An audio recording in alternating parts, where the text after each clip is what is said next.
No vídeo de hoje eu vou mostrar uma das principais pseudojornalistas militantes da Globo sendo humilhada na frente das câmeras. Vou mostrar também cenas indescritíveis de debates entre candidatos a prefeitos, inclusive quase partindo para as vias de fato. E vou mostrar também o desespero incontrolável de jornalistas da Globo News diante de um acontecimento. Mas antes eu preciso comentar sobre o novo capítulo da história da fúria de Lula por não ter que devolver o relógio que ganhou de presente. No vídeo de ontem eu já falei sobre a decisão do TCU de que Lula não precisaria devolver aquele relógio Cartier que ganhou em 2005. Falei sobre a reação enfurecida dele nos bastidores com a possibilidade de que essa decisão traria de se rediscutir o caso das joias do Bolsonaro e mostrei principalmente que a Advocacia Geral da União resolveu recorrer dessa decisão buscando um resultado que seria prejudicial à própria União, mas seria o melhor resultado possível para Lula, mostrando assim que de Advocacia Geral da União não tem nada.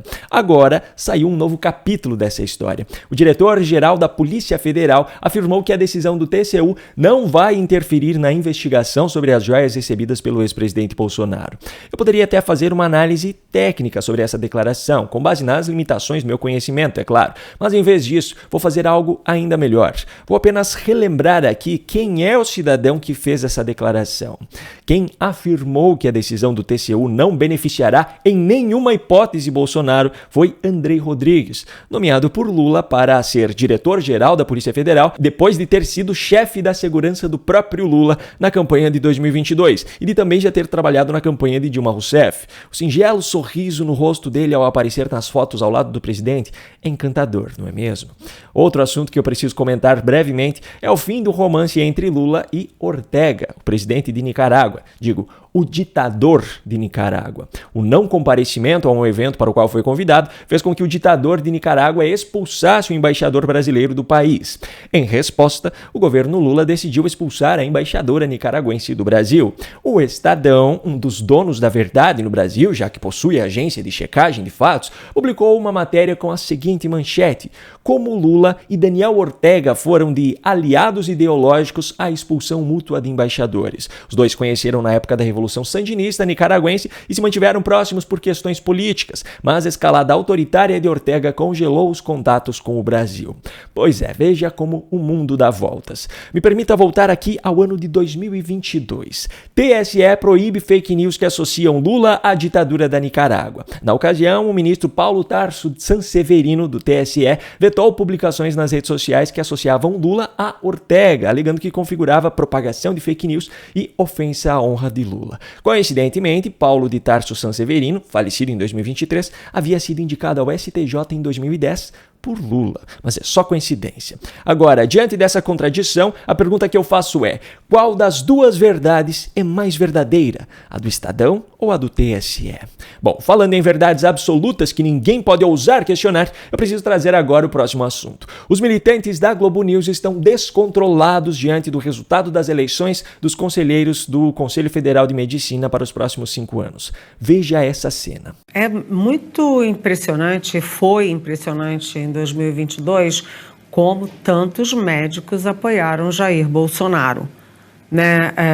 É inacreditável, porque os médicos têm que estar a favor da vida, a favor da ciência, a favor da medicina, né? E o Bolsonaro estava contra tudo isso, inclusive contra a vida, né? Porque quem trabalha contra a máscara, contra o isolamento social, contra a vacina em plena pandemia, está trabalhando contra a vida. E os médicos viraram as costas para a Organização Mundial de Saúde, para a nossa Anvisa aqui no Brasil, né, para apoiar o Bolsonaro. Veja só o que estamos testemunhando. Jornalistas, ou melhor, pseudo-jornalistas, porque jornalismo definitivamente eles não fazem, estão acusando médicos conservadores de serem contra a vida e acham que, como jornalistas, entendem mais de medicina e de ciência do que esses médicos. Como jornalistas, eles acham que têm o direito de julgar as escolhas feitas pelos médicos para o Conselho de Medicina. Para todos esses pontos levantados por essa pseudo-jornalista como verdades absolutas para acusar médicos de serem anti-ciência, existem contrapontos com evidências publicados em outros países. países. Aqui no Brasil, não. Aqui não se pode apresentar o outro lado da história. E veja bem, eu não estou dizendo que a verdade é essa ou aquela. Eu estou dizendo que existem dois lados da mesma moeda e esses dois lados têm evidências para defender os seus pontos. O que esses pseudo-jornalistas fazem aqui no Brasil é uma sem-vergonhice sem tamanho. É preciso ser de má índole mesmo para simplesmente negar a existência de evidências em ambos os lados. Bom, pelo menos em períodos eleitorais, há oportunidade para que algumas pessoas deem a esses jornalistas o que eles merecem. Eu fiz questão de separar aqui alguns momentos da entrevista de Natuza Neri com Pablo Marçal, que aconteceu agora há pouco, na sequência de entrevistas feitas pelo G1 com os candidatos à Prefeitura de São Paulo. Eu ainda não entendi como é que os professores vão aplicar o seu método, mas a gente não é meu, tem que ir para... Eu sou prefeita, não sou professor e nem secretário de Educação.